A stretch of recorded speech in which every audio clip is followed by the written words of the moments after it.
estamos de volta com o programa Pense Saúde. Vamos às perguntas que chegaram de casa. Depois, como eu queria falar um pouco sobre esse pós-operatório, que é uma coisa que muita gente tem medo. E aí veio, acho que uma pergunta exatamente sobre isso, e eu quero que vocês falem, porque muitas pessoas têm medo, às vezes, de fazer a cirurgia com receio dos riscos do que pode acontecer no pós-operatório. E aí chega uma pergunta sobre isso, eu queria que vocês comentassem. O Paulo, do São Bento, ele diz que por que depois da cirurgia de câncer de próstata costuma ocorrer a disfunção erétil? Isso acontece por algum problema, alguma coisa relacionada a nervo? Essa disfunção é irreversível? Quem gostaria de comentar? Em geral, a cirurgia, como o Marco falou, uma das possibilidades de tratamento do câncer inicial, ela pode ser realizada de várias formas. Hoje a gente tem a cirurgia aberta, tem a cirurgia pela via laparoscópica e hoje, recentemente, muito comentada, a cirurgia com o auxílio do robô. Basicamente, todas as cirurgias, elas têm os mesmos índices de continência e de disfunção erétil pós-operatória. O que vai levar muito em consideração esses resultados é basicamente a experiência do cirurgião com a técnica que ele vai utilizar, né? Em relação ao nervo, é muito importante avaliar duas variáveis. A primeira é a questão da idade do paciente. Quanto mais jovem o paciente, menor a incidência de disfunção erétil no pós-operatório. Principalmente se esse paciente, além de jovem, ele também se ele já não tiver nenhum sintoma de disfunção erétil antes de ir para a cirurgia, né?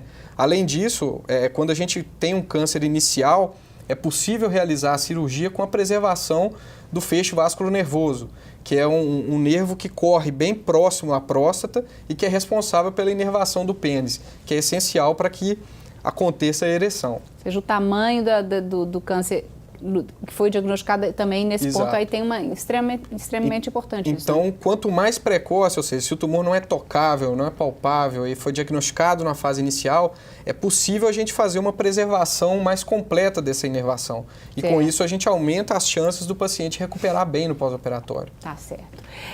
O José Rocha, lá do bairro Santa Amélia, acho que foi você, doutor Francisco, que tinha falado um pouco sobre as ites, as inflamações que podem ocorrer, a prostatite, e ele gostaria de saber quais seriam os sintomas da prostatite aguda.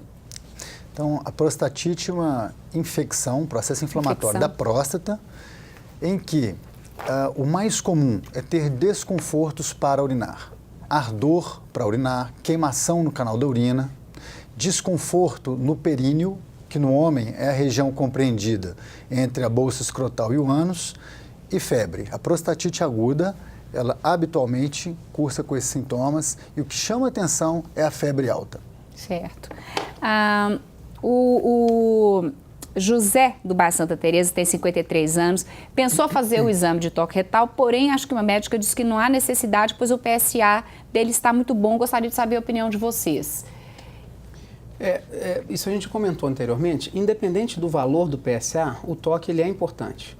Porque existem tumores prostáticos que cursam com PSA normal e com PSA baixo. Alguns tumores, às vezes, muito agressivos, inclusive, o PSA pode ser bem baixo. Então, aí é a importância do toque. Então, como nós falamos anteriormente, não exclui o outro de maneira nenhuma. Tá. Só gostaria de acrescentar que também o toque ele não vai diagnosticar só o câncer também. Você pode, às vezes, identificar um aumento da próstata que pode levar a gente a pensar na hiperplasia prostática.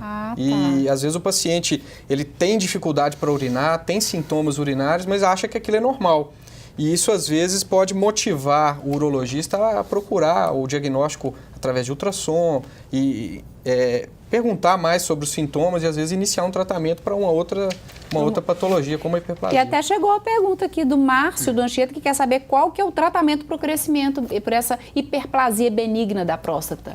Isso em geral, a hiperplasia, o tratamento vai ser direcionado com a gravidade das queixas e com as complicações relacionadas ao crescimento da próstata.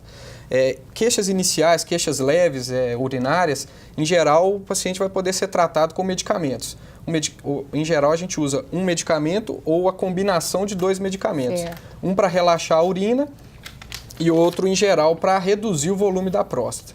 E a outra opção de tratamento, nos casos moderados a graves, é a cirurgia, que também tem algumas técnicas de ser realizada, pode ser realizada por dentro do canal, por via endoscópica ou através de cirurgia aberta. Certo. do Jardim América, Iraci. Diz que o marido tem 80 anos e tem incontinência urinária, mas não pode fazer cirurgia porque não pode tomar anestesia geral. E ele toma medicamentos para, acho que, diminuir o tamanho da próstata. Eu acredito que o problema dele seja essa hiperplasia benigna que vocês citaram. E ela gostaria de saber, e é o medo que muitas pessoas têm, se essa hiperplasia benigna pode acabar se transformando em uma doença maligna ou no câncer, doutor Francisco. Não. Na verdade, a hiperplasia é uma doença que não se transforma, não vira outra doença. O câncer é uma proliferação atípica das células. Então, nós estamos falando em 2 diagnósticos, 2 doenças diferentes, em que uma não vai gerar outra. Então, esses medicamentos, até como o doutor Leonardo explicou, esses medicamentos de controle já podem ser, são suficientes.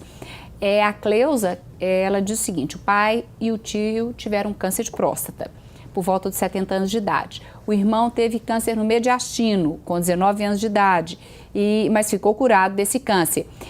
Ela pergunta se esse irmão, que teve o câncer no mediastino, pode também correr o risco de ter câncer de próstata. E ela tem 2 filhos homens, um de 30 e um de 38, e pergunta se eles já deveriam começar a fazer os exames preventivos pelo fato do pai e do tio terem tido câncer de próstata. Possivelmente esse de 19 anos aí, que teve esse tumor, é um tumor totalmente diferente. Completamente, né? Completamente diferente. Ele tem um risco de ter o câncer de próstata, como qualquer pessoa, no caso dele um pouco mais, porque ele tem tio os parentes, com câncer de próstata. Na verdade dela, esse irmão que teve o câncer mediastino é irmão dos 2, né? Então, ou seja, os 2 irmãos dele tiveram câncer de próstata. Então, né? Ele tem um risco aumentado por causa dos irmãos e não por causa do câncer do mediastino. E com relação aos filhos dela, um de 30 e um de 38, a partir do momento que tem esses parentes próximos, aí a idade para começar seria os 45, você tinha falado, doutor? 45 anos. A partir de 45 anos de idade, então, começar esses exames preventivos. Ok. A Tereza, do bairro Venda Nova, diz que há 5 anos o marido teve câncer de próstata, fez radioterapia e o câncer desapareceu. Mas há pouco tempo ele voltou ao médico e parece que o PSA está alterado. Ela falou até em um número 0,69. Ela gostaria de saber se o câncer pode voltar e diz que o marido tem 80 anos. Em relação à radioterapia, o acompanhamento vai ser também com a dosagem do PSA. Então, a gente vai definir se o câncer voltou através de alterações do PSA. A radioterapia é um pouco mais difícil de acompanhar do que a cirurgia, porque, em geral, na cirurgia, o PSA ele abaixa a níveis praticamente indetectáveis. E qualquer elevação do PSA já é sugestivo de um retorno do câncer, como a gente viu no relato dos blocos anteriores.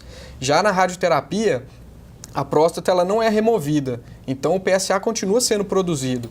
Em geral, ela vai abaixar ao longo do tempo, em torno de 1 ano e meio, ele chega no seu nível mais baixo e a partir daí ele vai ser acompanhado.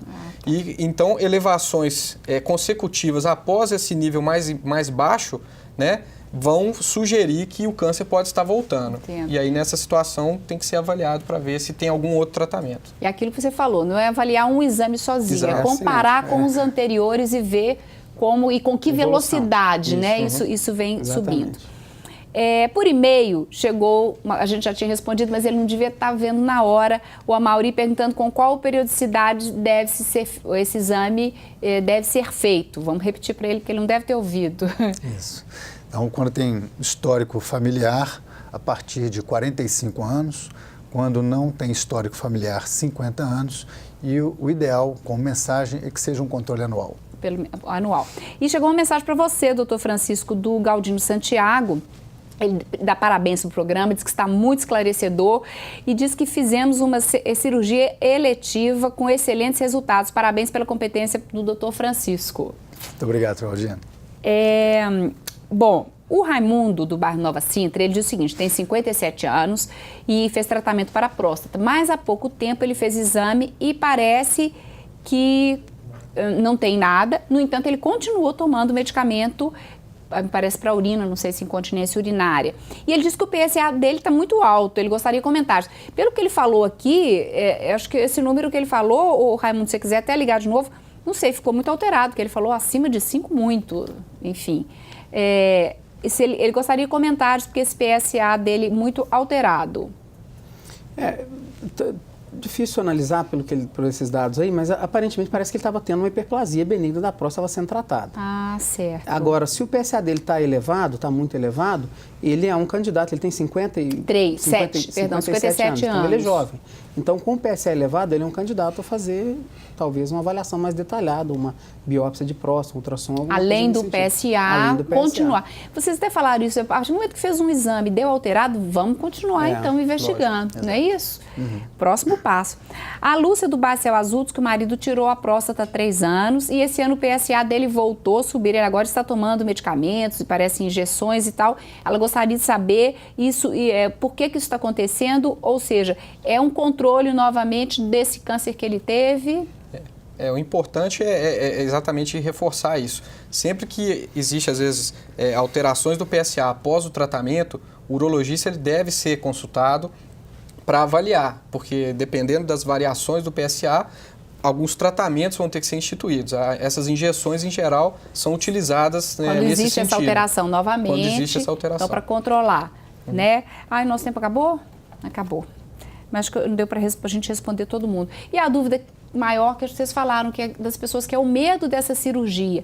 Quer dizer, podem existir complicações ou não, isso depende inclusive dessa detecção precoce, né? Pode ser muito dependente disso. Detectou precocemente e o câncer está no estágio inicial, às vezes as complicações pós-operatórias são muito menores, a chance de um sucesso é muito maior. Sem dúvida, sem dúvida. Agradeço muito a presença, a participação de vocês no nosso programa e estamos chegando ao fim.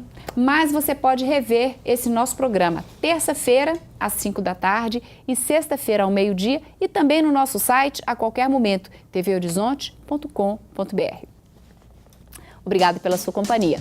Eu espero você no próximo Pense Saúde, que é uma parceria da Unimed BH com a TV Horizonte. Tenha uma ótima semana, paz no coração e pense saúde sempre.